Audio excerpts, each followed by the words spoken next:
Akşamlar ATR'de bu vaxtda Prime. Studiyada Osman Paşayev. Bugün kim misafirimiz? Hürmetler Milli Meclis'in azası ve jurnalistika dersini nasıl aytayım? Usta hoca, TTNU'nun hocası Gayana Yüksel. Hoş geldiniz. Sağ olunuz, hoş bulduk.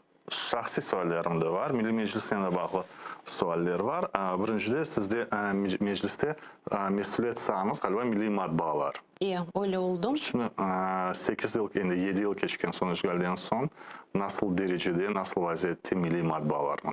Şimdi 2013'te mecliske saylandığımız vakit sahalarını paylaştık ve o sahalardaki olan problemalara göre hareketlerini etmeye başladık. O zamanki vaziyetini bilirsiniz. Kayıtlara göre 35 milli matbaatımız vardı fakat gerçekten faal olan 12. Onlardan elbette flagman olan, yani ilk olan ATR telekanalı ve onun yanında olan medyalar, böyle medya holding gibi hareket etken.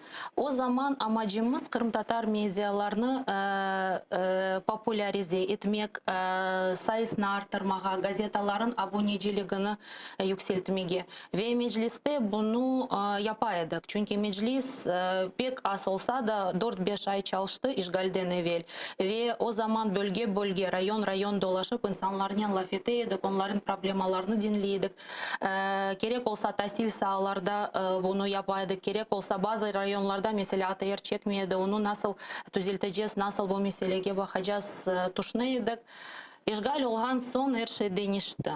Kırım Tatar medyalar afsus ki bu işgal altında, represiya altında, baskı altında ilk olgan medyalar. Bilirsiniz Kırım'dan umumi olarak 11 medya çıktı ve onlardan yarısı Kırım Tatar medyalar. ATR telekanalı ve onun yanında olgan medyalar, Kırım Haber Ajansı ve diğer Kırım'daki medyalar. Ve şimdi işimiz yani mında olan Kırım Tatar medyalarını ayakta tutmak ve mümkün olduğu kadarıyla bu bağlantıyı, Kırım'dan bağlantıyı kopartmamak ve ikinci Kırım'da olan meslektaşlarımıza, arkadaşlarımıza yardım etmeye. Çünkü esas kısmı, halkın esas kısmı Kırım'da kaldı. Anda da hayat toktamadı. Anda işgalden son yeni böyle medya projeler çıktı. Ve onlar siyasi faaliyetle uğraşmasalar da böyle sosyal hayatla, kültürle, tarihle uğraşan ve o sahada böyle faaliyetini göstergen projeler ve onlara belli bir şekilde destek vermek gerek. Şahsen ben onun dışında da şimdilik geçen sene Oktyabr ayında çoktan yapmak istediğim bir işe başladım. 2014 senesinin vakaları hakikaten tarihi vakalar ve yaşadığımız zorluklar onlar öyle vakalar değil, yani sözde anlatılacak uzun vakalar ve çoktan onu yapmak istedim, bir doktorskaya işine başladım. Çünkü benimcesine Kırım'daki olup bitenler, işgal, bu hakikaten derin bir olay ve olayın içinde informasyon tarafı o da pek mühimdir ve ilk darbe yiyen, ilk böyle darbe algansa informasyon ve medya sahası oldu.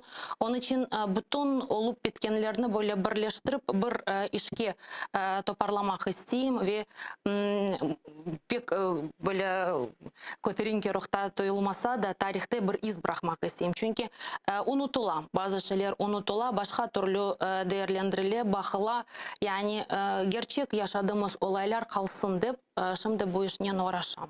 Bu sualini şimdi ikiye bölük. Mında Kıtada olgan matbaalarımız ve Kırım'da faaliyet göstergen. Onların da ikiye bölmek gerek. Bir taraftan anda kalgan Kırım'da çalışkan matbaalar, siz deysiz siyasetle uğraşmasalar biz anlayıq.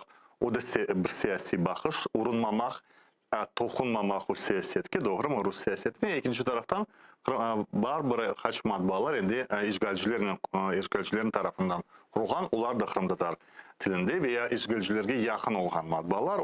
Birkaç sağımında var. Birincide Kıtadaki çalışkan faaliyet göstergen. Bunlar nasıl vaziyette? Nasıl dengellendiriyorsunuz şimdi? Yani Kırım Tatar medyaları alsak, yani onlar menimcesine pek böyle yaxşı bir vaziyette değil. Çünkü biz onu çoktan aytaydık. Zaten bu yeni bir şey değil. İlk yılından beri biz aytaydık.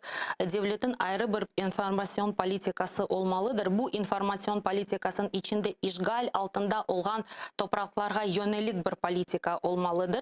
Ve bu politikanın içinde yine de kökenli halkın böyle ana tilde asıl halkın medyaları olmalıdır ve onlar destek almalıdır.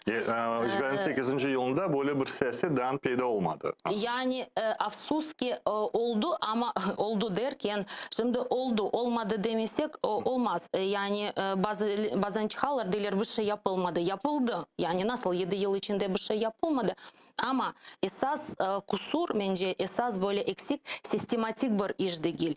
Bana yeni bir siyasi güç geliyor, yeni bir bakışından yaklaşa yok. Daha önce yapılan işler hepsi yanlış.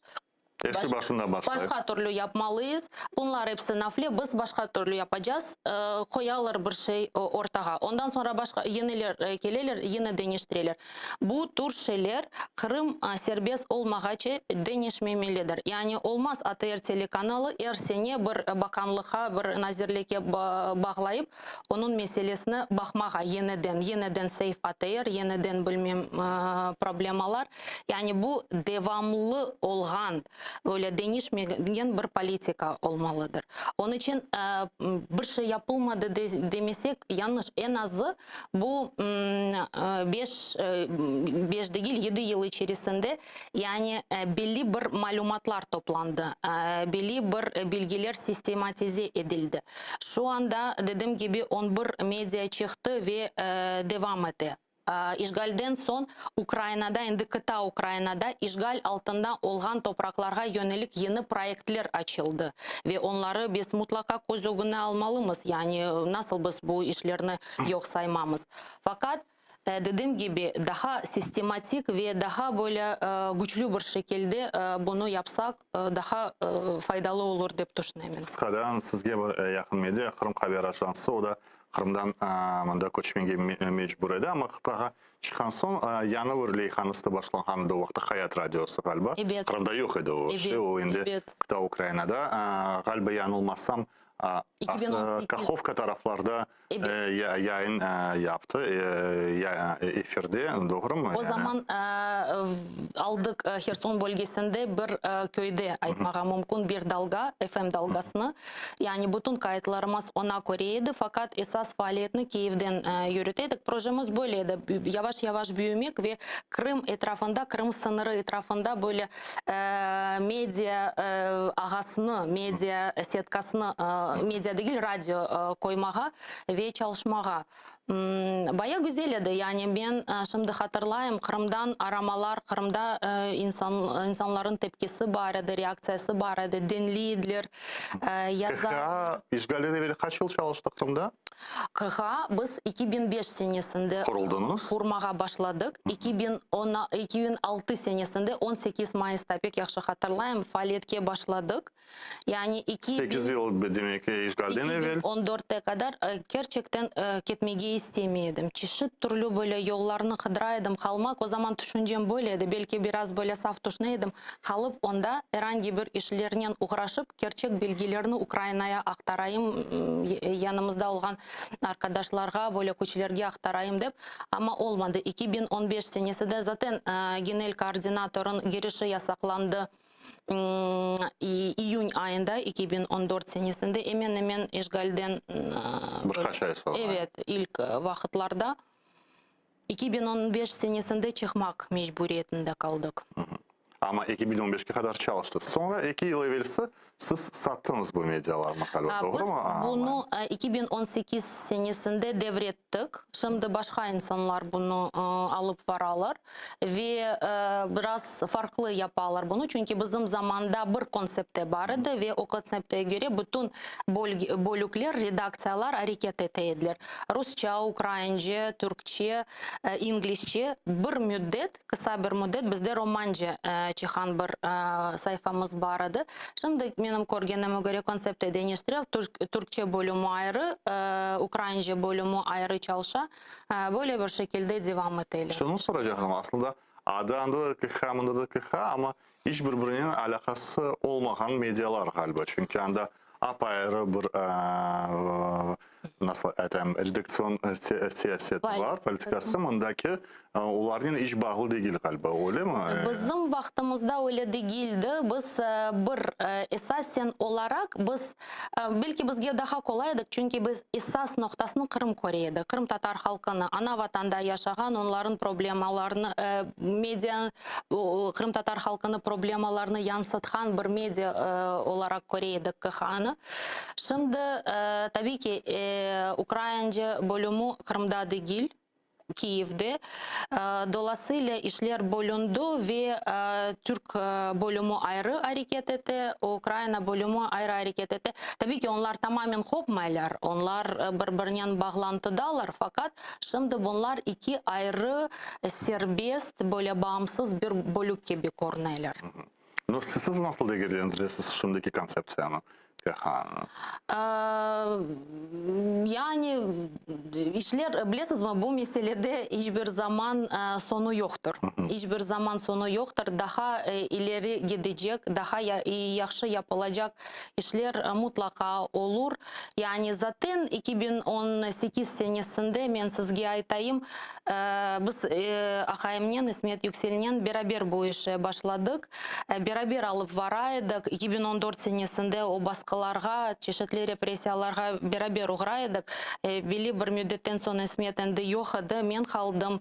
O zaman yanında çalışan arkadaşlarga herkesge dedim herhangi bir şey olsa. Çünkü tek bir adamlarını Facebook'a çağıraydılar. Böyle çeşitli provokasyonları yapaydılar. O zaman dedim herhangi bir şey olsa mutlaka aytınız. Bizim müdürümüz var. Bütün mesuliyet ona aittir. O bütün şeyden sorumlu. Yani demek istedim 2018 senesinde İsmet bu işe, bu devretme işe daha böyle kolay baktı. Çünkü o iş adamı mentalitesinden yaklaştı. Bana pek zor oldu. Ben pek zor böyle sanki içimden, yüreğimden bir parça kopartıp aldılar o agentliğini. Pek böyle duygusal davrandım. Onun için şimdi tabii ki bu işinin madem biz bunu başladık, kurucu olarak kaldık bu agentliğinin bu işinin daha yaxşı olmasını isteyeyim. Ve elbette onların yapılacak, böyle osecek, daha böyle gerçekleşecek daha çok projeler var deyip düşünüyorum. Hayat Radyosu tamamen kapalı demiyorum. Kapattılar. Bizim vaktimizde çalışaydı. Şimdilik benim bilgenime göre kapandı. Birkaç böyle sadık dinleyicimiz vardı o bölgelerde. Herson'da bilirsiniz bu çok böyle meraklı. Hala da bana yazarlar. Hala da bana yazarlar. Yani belli bir müddette vakitte yazaydılar. Hayat Radyosu'nun içeriği programlar sürekli devamlı aynı koyula. Yani onlarını yenilemeler ne olacak, nasıl yapılacak, ondan sonra kapandı diye de yazaydılar. Onun için ben bilesem bu tür projelerini güçlendirmek lazım. Siz şimdi muhabircilik derslerinden başka, yani muhabirlikке yakın değilsiniz. Yani yeni leyhalarga koşulmağa düşünesiniz mi? Yani bir şey açmağa yoksa şimdi hocalıkla sadece...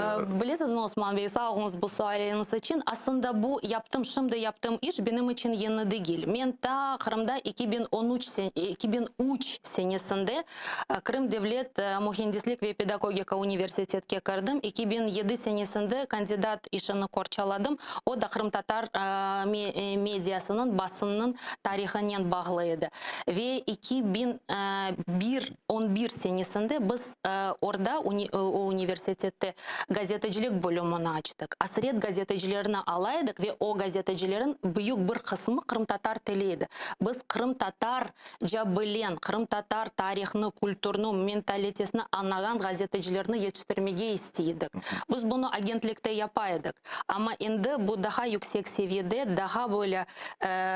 Ben demeyin siz bu yanı iş ama ben deyim bu işten başka ama şimdi matbaacılıkla uğraşmayasınız. Yani hocalıktan başka var mı düşünceleriniz? Şimdi yok elbette hem matbaacılık hem profesyonel işlerde hem hocalık tarafından tabii ki benim isteklerim çok. Ama şu anda benim kontraktım var Kiev Devlet Üniversitesi'nin 2 yıllık kontraktı ve o kontrakta göre ben 2 sene içinde doktor disertasyonu kurçalamalı. Bu Şevçenko'da Kiev Milli Üniversitesi'nde. Tabii. Anda Avri Üniversitesi'nde siz dersler alıp barasınız. derslerine baram. Anda okuyorsunuz, doktoranturada okuyorsunuz. Doktoranturada Anda ders alıp barmıyorsunuz. Yok, ders Şimdi soracağım, Tavri Milli Üniversitesi muhabirlik bölümünde bayağı Kırım Tatarları var mı yok mu? Stiler mi? Yani işte abituriyentler bu meslekten, bu zanaatın saylamağa peyda ola mı? Çünkü korunmuyor. Milli matbaalarımızda yani gençler pek az demek. Yani şimdi anda böyle bölünme var. Kırım Tatar Dili Edebiyatı bölümü, onlar şark diller bölümüne kireyler. Ve ayrıca filologiya ve gazetecilik bölümü. Gazetecilik bölümü umumi böyle şaraitlere göre herkes kirebilir ve afsus ki anda Kırım Tatarların sayısı pek az. Keleler, Kırım'dan da keleler. Mesela her zaman studentlerin sayısı pek yüksek. 26, 27, 30 kişi kele ilk sınıfa. Bu bayağı büyük bir göstergeç böyle bir grupa için. Şimdi şark bölümünde anda magistraturada yeni bir zinat açıla. Zinat derken böyle bir yöneliş, spesyalizasyon, filologiya ve jurnalistika, gazetecilik. Onlar hem gazeteci hem filologiya bilgileri alacaklar ve medyalarda çalışacaklar. Esas kısmı onların derslerde yine dil. Kırım Tatarca öğrenip medyalarda çalışacaklar. Siz istidatlı ballar koruyorsunuz mu şimdi? İstidatlı ballarını tabii ki koruyorum. Tabii ki koruyorum. Onların arasında ben bilsem siz de Kırım Tatarlarını sormaysınız, Ukraynalarını da sorarsınız. Ben meraklanım, Kırım Tatar medyalarında kim çalışabilecek? Yani gençler pek aktif, pek mobil. Yani mobilna молодь değiller de bizde gençler hepsi var. Benim talebelerim arasında partiyadaki olgan azalar, ondan sonra çalışan adamlar, pek yaxşı öz produktunu satkan insanlar var. Onlar belki medya produktunu pazarlamalar ama medya vasıtalarını kullanıp bunu yaparlar. Ve belli bir vakitten son onlar gerçek böyle güzel projelerini ortaya koyarlar. Elbette herkes değil. Zaten herkesten %100 pek güzel böyle performans beklemeye bu yanlış bir şeydir. Ama hakikaten istidatlı ballar kelgen vardır. Ve ballar pek farklı. Şimdi bizge işgal altında olgan topraklardan da keleler, Lugansk, Donetsk, Kırım'dan da keleler. O balların özellikle Donetsk, Lugansk, onların bakışları biraz farklı ola. Bazıları denişe o bakışta, bazıları denişmey. Yani onun için istidatlı vardır tabii ki. İstidatlı ballar mutlaka var. Siyasetke olsak, siyasi meselelerge esas işlerden biri meclis azası olmaktır. Bu studiyada birkaç hafta evvelsi Mustafa Hamız Cemilov bulungan edi. Ve dedi ki evet biz böyle işgal altında çalışmakını hiç düşünmezdik evvelden. Yani bu fevkalade vaziyetlerde çalışmakta. Ama ben soradım. Fevkalade vaziyet evet apansızdan peyda oldu ama en azından kurultay daha bir kere işgal vaktinde toplanğandı. O da 24 Mart yanılmasam Bakşisaray'da olğan toplantıda. O çok uzatmadık. Mustafa Ağa dedi o vaxtda hatalar yapılğan idi. O hataların içinde ne diyeyim karıştırmağa vaxt değildir. Ama bizim işimiz muhabirlerin işi, siz de muhabirlikə yaxınsınız. Hatalardan karıştırmağa, anlamağa, karıştırarak tıkaran hataları ne hatalar idi? En esas hatalar ne idi o vaxtda 2010? Men bilesiz o kurultay efirini kordum birinciden. Mustafa Ağa'nın pek meraklı, pek böyle dolu sohbetiniz oldu. Kurultay yanlış hatırlamasam 29 Mart'ta oldu Bakşisaray şehrinde. O vakitlarda tek kurultayda değil. O vakitlarda hakikaten bazı hatalar yapıldı. Birinci hata işgal hükümetinin çalışmakıydı. Sizce o hataydı? Bana göre bu hataydı. Zaten şöyle bir şey oldu. Mecliste o vakit karar iki aşamadan alındı. Yani birinci sefer bir oylama oldu. Ondan sonra ikinci sefer biz toplanıp yine bu meseleye baktık ve yine laf ettik. İkinci de oylama olmasa yine de ikinci sefer bu meseleye bakaydık. O zaman ikinci seferde, ikinci toplaşımda ben özüm reyini geri aldım, çektim. Yani dedim bu yanlış bir şeydir, çalışmamak gerek ve insanlarına vermemek gerek. Elbette o vakitteki vaziyetler, o vakitteki şarayetler bayağı kıyın idi. Çünkü ben şimdi hatırlayayım, yani işgal 27 fevralda başladı. 16 Mart'ta sözde referandum oldu. O kısa vakit içerisinde bilirsiniz askerler kereydi, böyle kıyın vakitler. Şahsen ben yani onlarca telefon aldım. Yardımcı olunuz, ballarını Türkiye'ye çıkartmak gerek. Biz nasıl olsa da mında kalırız, ballarını Türkiye'ye yollamaya yardımcı olunuz. Ondan sonra gazeteci olarak çalışaydık.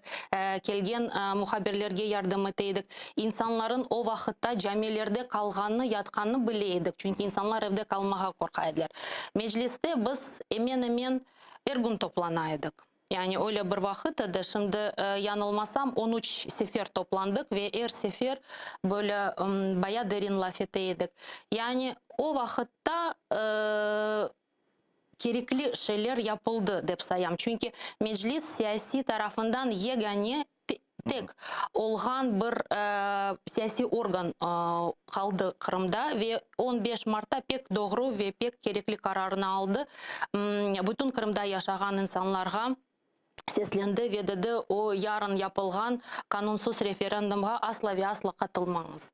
Yani ondan sonra meclis o zaman bir Dışişleri Nazirliği gibi çalışıyordu. Telefonlar, aramalar, malumat verilmesi kelgen insanlar yani zor olmasa da keleydiler.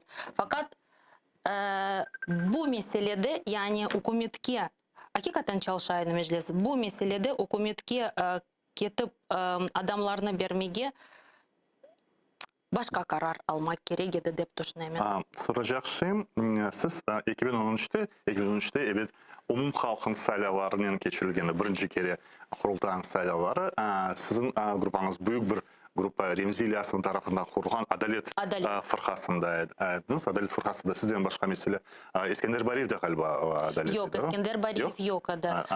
Remzi İlyasov vardı, Fevzi Kurbedinov vardı, men vardım ve birkaç arkadaş da var. Ve yakınlarda biz 3 Mayıs'ta bağışlanan filmini montajına bakanda 3 Mayıs işte bu sınırda Mustafa Ağa'nın geçirilmesini bağlı bu vakıyalar. Bakam göreyim Remzi İlyasov anda da var 3 Mayıs'ta da var. Mufti'nin muavinleri var. İkisi de Ayder İsmailov da var. Ayder Cemametov da var. O karelerde. Siz o vaxtlara anlaydınız mı? Kim endi işgalcilerle işbirlikte, kim hala milli pozitsiyalarda o vakit kimge işlamağa mümkün, kimge olbay. Uşlar anlaşılaydı. Nasıl anlaydınız o vaxtlar? Bilesiniz mi? O vakit yani öyle bir vakit edi zaten insanın içi kıyın vakitte belli ola. Remzi İlyas hemen her bir toplaşıva katılaydı ama onun pozisiyası pek net edi. Kiteyik, çalışayık. Onlar nasıl kireler siz bilesiniz mi? Onlar her bir seviyede, her bir sahasında kireler. Programları var, konsepsiyaları var. Mutlaka ve mutlaka çalışmak gerek dep hemen her bir toplaşıvda aytaydı onu. Yani onun pozisiyası saklı gizledi giledi. Demek ki kimse şaşırmadı onun pozisiyası. Yok, Kimin pozisiyası meclisten şaşırdı? Kimin satqınlığı demesin, başka söz belki taparsınız. Kimini işgalcilerden işbirlikçi pozisiyası şaşırdı demek. Ne için sorağanım? Şimdi laf yürütülür sonki vaxtlarda işte bu 7 azanı değiştirmek, bir prosedura tapmak ve o 7 azanı değiştirmek. Kim şaşırgan edi o vakit? Ya şaşırganı şimdi şaşırmak belki dışarıdan bazı şeyler şaşırtıcı gibi görünse de mecliste olganımız için insanların düşüncelerini biz alaydık, bileydik. Yani ve bu 7 kişinin ayrılması hiç de şaşkın olmadı açıkçası. Çünkü Zaur Smirnov zaten hareketlerimize karşıydı. O da 3 Mayıs'ın oylamasında yer almadı. Biz hepimiz masada oturaydık, çete yer aldı. Çete hep her şeye baktı ve karşı çıktı. Böyle bir şekilde. Mufti biraz çet pozisiyasını aldı. Muftinin yardımcısı, meclis azası ve Rifat Ağa'nın muavini Haydar Acımambetov, onlar da böyle bir taraf kalmaya çalışsalar da pek yakın vakitlarda o tarafa avuştular. Onun için Yani koordineydi onlarla da yakın. tabii ki bu insanlar, yani insanlar zaten toplaşmalarda fikirlerini aytaydılar ve onların sonra hareketleri ve böyle bir adımlara atılması şaşırtıcı olmadı. Şahsen benim için şaşırtıcı olmadı. Beklenilgen bir şeydi. Yani afsus ki böyle aramızda insanlar çıktı ve biz de böyle bir netice görüyoruz. Mesela Remzi İlyas'ın son kere ne vakit konuştunuz? Sonki kere biz Remzi Ağa'nın laf ettik yıl başında men bilesem. O zaman Remzi 2014 yılın başında. Şöyle bir şey oldu. Siz bilirsiniz o 2013 kurultay pek miraklı geçti. Hem gazeteci olarak baksan, hem siyasetçi olarak baksan. Çünkü hakikaten orada mücadele vardı. İki kandidat, iki aday ve onların arasında bir mücadele alıp varılaydı. Yani şahsen bana karşı Remzi Ağa o zaman pek böyle yaxşı olmayan bir hareket yaptı. O da ona kalsın, onun bilgisi olsun. Ben onu şimdi mında açıklamayayım. Ama sonra endi her şey bitken son, reis saylangan son, belli bir vakit geçken son Remzi Ağa böyle bir toplaşıv yaptı ve hepimizni davet etti. Keliniz, konuşayık. Yani biz Kırım Tatarmız. Aslında pek yaxşı bir şey yaptı o vakitlarda. Biz Kırım Tatarmız, bizim paylaşacak bir şeyimiz yok. Yine de halk için, vatan için, yani hepimiz için çalışmalımız, böyle bir toplaşıv yaptı. Ben o toplaşıvga hangi sebepten dolayı şimdi hatırlamasam ketmedim ama istemekten değil. Gerçekten bir şeyim çıktı. O toplaşıvga kete almadım. Remzi Ağa'nın telefondan laf ettim ve o onun anda aytkan sözlerini o mağa da aytты. Men de razı oldum. Doğru Remzi Ağa aytasınız. Çünkü reis saylanmadı diye ya da men bir mevkiye ulaşmadım diye çalışmamak meclis azası olarak doğru değil. Böyle bir şekilde biz son sefer konuştuk.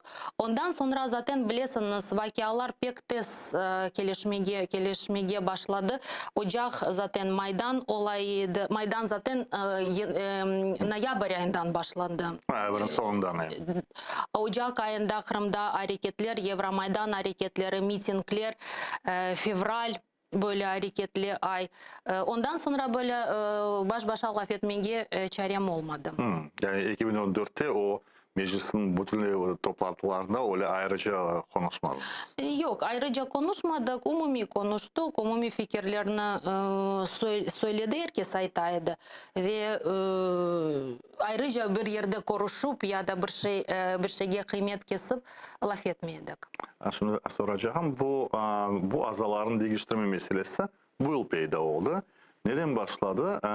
Arsen Jumadilov'un beyannamesinde başladı. Suspilli kanalın yanılmasam Pavel Kazarin'in talk show'sunda yanılmasam anda galiba bu çıkışta bulunğanda meclisin canlandırmak, meclisin bekimde kurultayın yanından saylamak meselesine ve birkaç genç nesilden böyle teklifler peyda oldu. Bu müzakereler başlandı. Yanılmazsam mecliste bir toplaşımız da geçken edi bu meselede. Eski nesil karşı çıkan bu saylavlar provokasiya deb bu saylavlar Rusların eline meclisin kurultayını tutturur deb gençler diler bir şey yapmak gerek. Mustafa Hadi uydurayıq bir prosedura 7 azanı değiştireyik. Böylelikten canlandırırıq meclisin işini. Siz nasıl fikirdesiniz? Şimdi bu meselenin birkaç aspekti var. Ben mümkün olsa onlarını böyle hepsini anlatmaya çalışayım. Buyurunuz. Birinci növbette bu mesele ortaya koygan, bu mesele böyle konuşturgan gençlerge teşekkür bildirmege isteyim. Men o toplaşıvda, hakikaten toplaşıv oldu. Bilmem siz geldiniz Yok, mi? ben yok edim. Siz yok ediniz. Hakikaten o toplaşıv oldu ve orada men zaten onu ayttım. Hakikaten can yürekten teşekkür bildirdim. Çünkü sağda solda köşelerde laf etip değil. Böyle ortaya gelip bu mesele laf etmeye doğrudur. Hakikaten şimdi burada da iki aspekt var. Hakikaten Milli Meclis'in şimdiki vaziyeti bazı şeyleri değişmesi gerekiyor. Daha yeni, daha reform tarafından yaklaşmak lazım ve meclisin çalışmalarına yenilik göstermek lazım. Biz hepimiz bunu görüyoruz, bu eksiklerini, onlarını mutlaka ve mutlaka düzeltmek gerek. İkinci mesele, anda gençler pek doğru bir sual ortaya koydular. Biz gençleşmeyimiz. Bir. İkinci, yaxşı yaramay, şaka, yaramay aslında, yaxşı değil, şaka bir korneda ama işgalin 7 yılı geçiyor. Sonra milli hareketin sisteması nasıl olacak? Çünkü kimse gençleşmiyor. Yani diyelim Allah korusun tabii ki işgal 15-20 yıl devam etse nasıl olacak milli hareketin sisteması, kurultay, meclis nasıl olacak? Bunu hakikaten bir şeklini tapıp, bir yolunu tapıp yenilemek lazım. Anda o toplaşıvda işitkenim en böyle konkret, bizim tatarlar severler da, Kırım tatarlar aytmağa konkret teklifiniz nedir? En konkret teklifi online kurultay geçirip, yeni nizamname geçirmege ve o nizamname fevkalade vaziyete göre yapılsın ve ondan sonra o nizamnameye göre hareket eteyik. Gerek olsa meclis azalarını değiştirek, gerek olsa kurultay öz işlerine yeni şariyetlere baksın. Şunda da aytmağa isteyeyim, diasporada bu fikirge endi karşı çıktılar. Ama o ayrı bir mesele. Qaysı fikirge karşı çıktılar diyorsunuz? Böyle bir Online ne için? Çünkü onların pozisyası şöyle, işgal vaktinde herhangi bir karar alınsa o geçerli değil. Çünkü ana vatanımız işgal altında, yani normal bir şaraitlerde çalışmayız. Onun için bu tür kararlar kabul edilmez. Ama evet, diaspora o fikrini bildirebilir ama bu şey içeride çizilecek. Anlığanıma göre en azından 250 vekilden 167 vekilinin katılması gerek. Üçten ikisi doğru mu? Koldan geçirilmesi Anda için. da milletvekillerin sayısını reviziyadan geçirmek lazım. Çünkü 2013 senesinde 248 saylandı. 2 yer Uzbekistan'a kaldı ama anda saylaf olmadı. Ondan sonra vakit geçiyor. Yani afsus ki vefat etkenleri var. Şimdi gerçek sayısına bakmak lazım. Ve üçüncü nokta saylaf. Saylaf noktası aslında yaramı fikir değil. Ama nasıl biz bunu geçireceğiz? Ben çıkışta onu ayttım. Ya madem böyle bir teklif geldi, konkret adımlarını koyayık. Nasıl siz bunu görüyorsunuz? Şimdi ben sizin efirlerini gördüm gençlerinin. Diler poçta var, çeşitli medya vasıtaları var, bağlanma platformaları var. Bunu yapayık. Elbette bu kolay görünse de ama organizasyon tarafından biraz zor görünüyor. Yani şimdi ben demeyeyim, ben onu aslında şey olarak düşünmeyeyim, bir operasyon, FSB operasyonu bize karşı düzenlendi. Bırak onu. Gerçekten öz aramızda organizasyon tarafından bunu nasıl yapacağımız? Mesela doğru aytalar, saylamaların aşamaları var. Bu birkaç aşamalar mutlaka offline geçecek. Online geçirmek onu mümkün değil. Bu bir. İkinci, Kırım'da katılgan insanların güvenliği, böyle serbestliği, zarar verilmemesi bu prosedurada biz yapabiliriz, geçirebiliriz. Üçüncü bir nokta. Biz kimni saylayacağımız? Tek kıta Ukrayna'da olgan Kırım tatarlarını ya da Kırım'da olgan Kırım tatarlarını. Kırım'da olgan Kırım tatarlarını eğer aday olarak göstersek onlarga sonra zarar olmaz mı? Eğer tek kıta Ukrayna'daki olgan Kırım tatarlarını gösteremiz, neden Kırım'daki Kırım tatarların haklarını çiğneyimiz? Cevaplar var. Galiba Ukrayna biz umum sayılarına bile Кырымда yaşaганларны намзет olarak göstermege hazır edik. Mana Mustafa'ga açıkladı. O Nariman Cilal Slogan Naroda fırkasından namzet olacak idi. Yani o vakit hazır edik böyle şeylerde. Demek kurultay sayılarında mutlaka andaki yaşaganlar da iştirak edebilecek gibiler. Elbette ama Nariman Cilal bir örnek, ikinci örnek elbette aytalar. Men bilem o fikirlerini aytalar.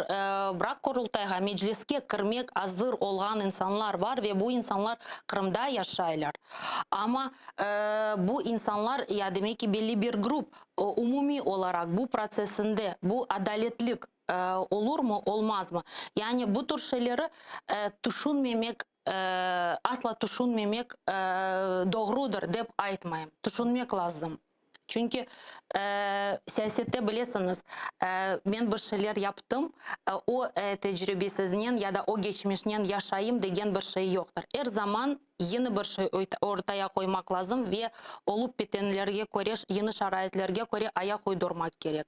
Yani demek ki vakit geldiyse eğer bizim sistemimizin hakikaten değişmesi gerek, genç neslin girmesi gerek. Zaten orada o toplaşıda ben teklif ettim, onu biraz farklı anladılar. Gençlik kurultayı. Gençlik kurultayı demedim.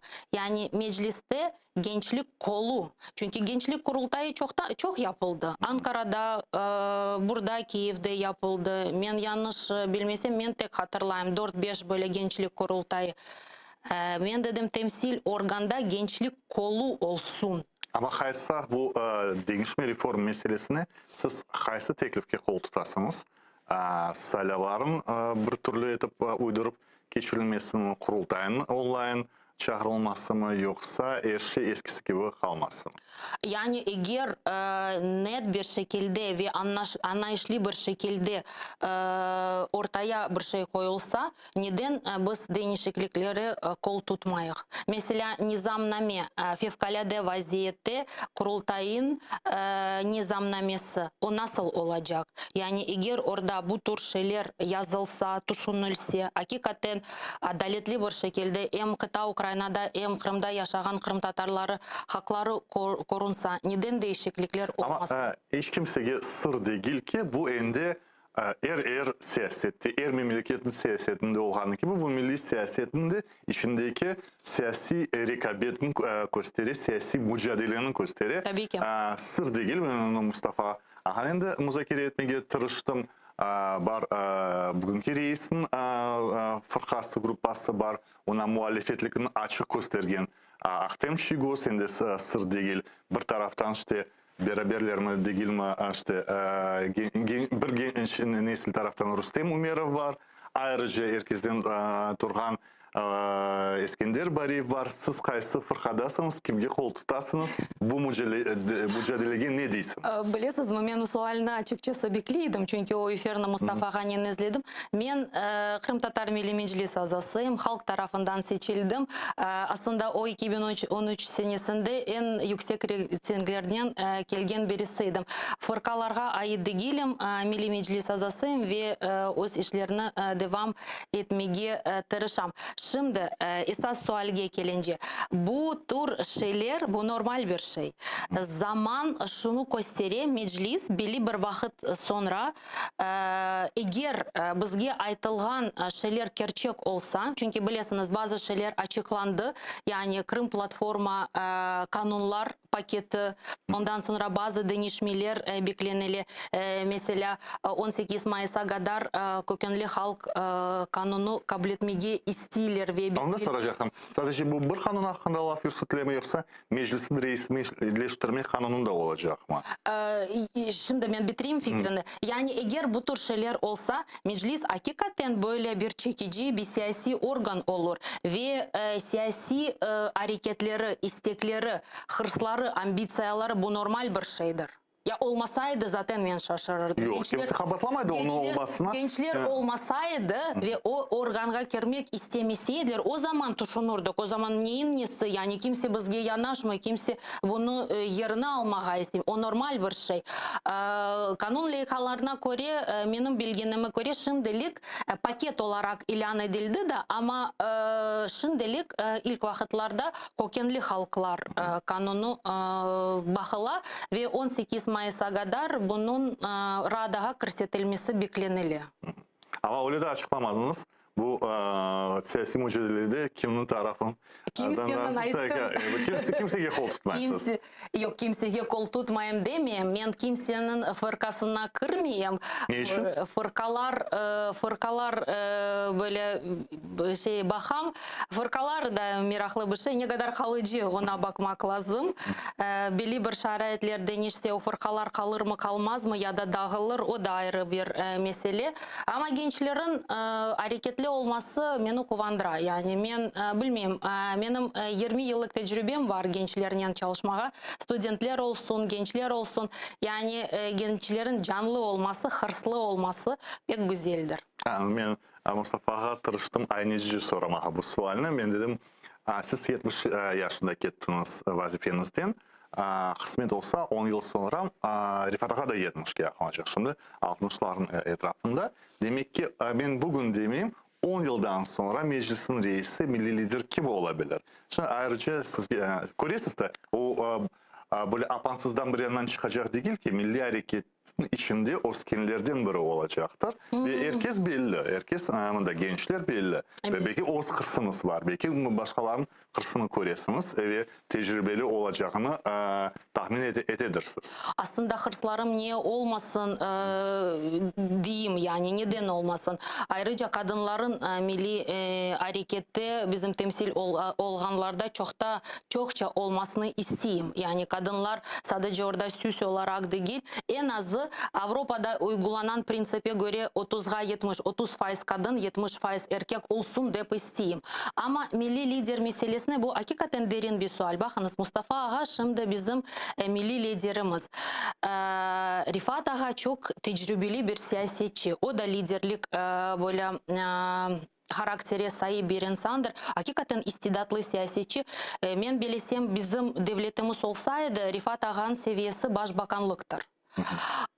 Ondan sonra liderlik meselesi gelince bu tür şeyler yani suni bir şekilde üstten birisi sana bunu gösterir de, bunu yaptırır da asla ve asla olmaz.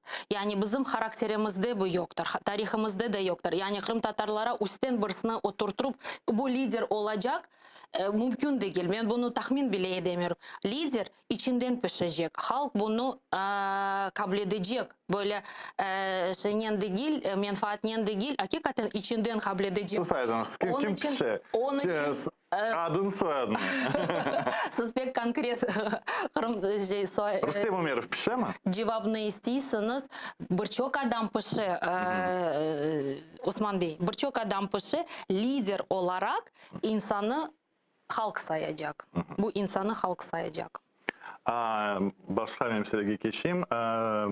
Bu sayılarda 2019'da birinci kere Milli Hareket'in stratejiyası değişti. Eskiden her vakit meclis teklif etedi bir siyasi fırkaga katılmağa, bir siyasi fırkanın cedvelinden geçmege ve bütün reylerini bir siyasi fırkaga toplap kirmege. Bazıda bu stratejiyanı hatalı dep sayarlar. Çünkü çok vakit Milli Hareket'in azaları muhalefet fırkalarından geçiydi ve her zaman muhalefette olganı için kabatlaydı.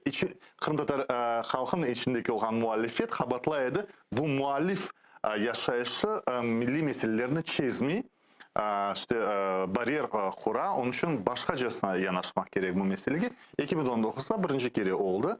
Mustafa Ağa da bunu açıkladı. Ne kadar çok olsa o kadar fırkalardan geçmeye gerek. Siz Yeşiller Partiyası'na Evet, katılganınız. Yeşilciler Niçin Yeşiller Partiyası'ydı? Niçin onu sayladınız? Yani Yeşilciler Partiyası'nın katıldım, hakikaten katıldım saylavlarga. 7 bilesiniz aday barıdı. 3 kadın, 4 erkek. Onlardan 3 erkek saylandı yukarı şurasına. Yeşilciler Partiyası'ndan katıldım. Bu tamamen benim bir yaşadığım bir tecrübeydi. Bu adamların biz birkaç proyekt yaptık saylavlardan evvel. Zaten Avrupa'ya bardık, onların toplaşıvlarga katıldım.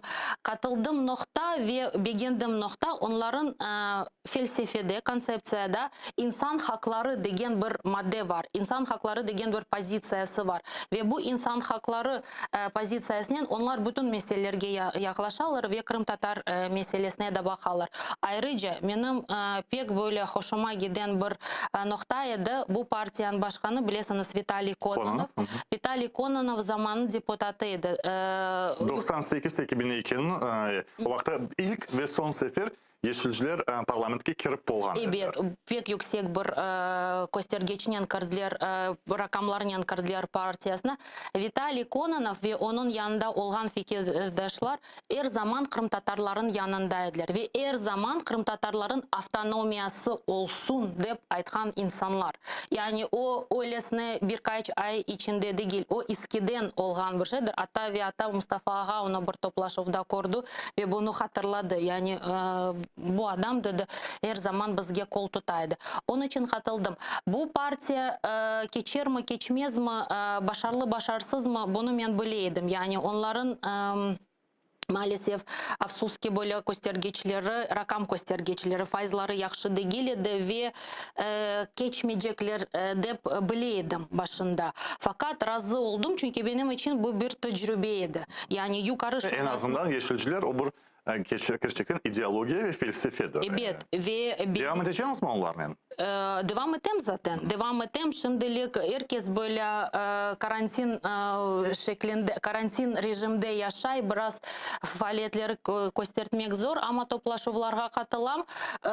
Tecrübeydi yani benim için ve çalışmalarımda, faaliyetlerimde bir noktaydı bunu kazanmak.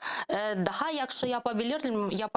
Biz Vitaliy Kononov'un bu meseleyi көп laf etemiz. Çünkü ben onlarga aytam, siz aslında bilesizmi bu parti yani Ukrayna'da son kurulgan bir partilerden değil. Bu parti Avrupa'daki Yeşil Partisi'nin kurucusu. Bunlar direkt Avrupa'nın bağlantısı var. Şimdi Ukrayna Avrupa Birliği'ne girse buradaki partiler görersin. Herkes bir şeyler karıştırıp bağlantı kurmaya tırışacak, bir şey aytacak. Bunlar direkt kendi içindeler, sistemanın içindeler. Ve ben aytam Vitaliy Mikolayevich, ben diyeyim bunu pek yaxşı kullanmanız lazım. Bunu hakikaten Ukrayna'da daha faal bir şekilde göstermeniz lazım dep aytam. Bakarıq. Burada hamız kaldı. Sonraki sualim biraz şahacılık gibidir. Gençlerin bir Telegram kanalına girdim. Bu faal gençlerimiz. Siz de onların hepsini tanıyorsunuz. Mecliske bir lakap koydular. Bilesiniz mi o lakapını? Yok, lakapını bilmiyorum. Palata Lordu. Saylanmagan, daimi çalışkan siyasi organlar. Ne diyorsunuz? Yani şakacı. Ben de o Telegram-kanalga kireyim, bakayım da ne yazarlar meclis hakkında. Bakınız, meclis denişmelere, konuşmalara, çeşitli işlerge her zaman açıktır. Her zaman açıktır. Yani o toplaşıv hakikaten beni şahsen pek kuvandırdı. Ve ben bilesem bu tek bir toplaşıvnen bitmez. Çünkü anda bazı teklifler yapıldı ve kararlar alındı. Böyle yazılı değil de kararlar şöyle. En azı bir nizamnamen taslağını koruyuk, değil mi? Bir proyektini koruyuk. Onun için devam olsun dep düşünemin. Çok sağ olun. Sağ olunuz. Bugünkü misafirimiz Milli Meclis'in azası ve Tavriyan Milli Üniversitesi'nin usta hocası Gayana Yüksel katıldı. Atırdı kalmış. Şimdi haberler zaman.